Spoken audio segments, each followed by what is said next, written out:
Je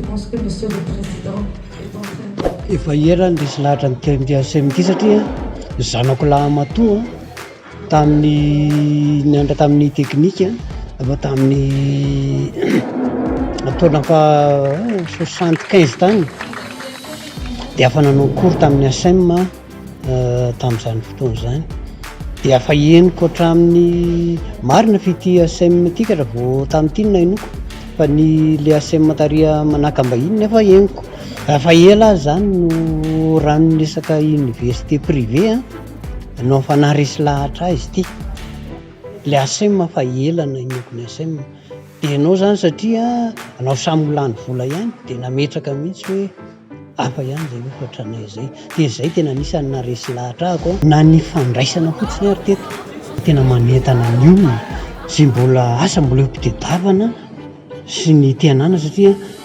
tsy hoe le fianarana fotsiny tohiziny eto fa le fitezana mihitsy tena zava-dehibe aminay satria hitana hoe any Ambohidratrimo zay le zaza ty Antananarivo tena lavitra anay nge zany le izy zaza ao zany le manampy le fitezana tena zava-dehibe satria zay lazaiko anao hoe nampitahako tsy mbola nisy resaka an'izay aloha le nalehako tsy hoe za eto nanana dia milaza zay fa teto tonga dia nanazava an'izay taminay misy fitezana tsy le hoe fianarana fotsiny no tohizina fa misy fitezana azo koa.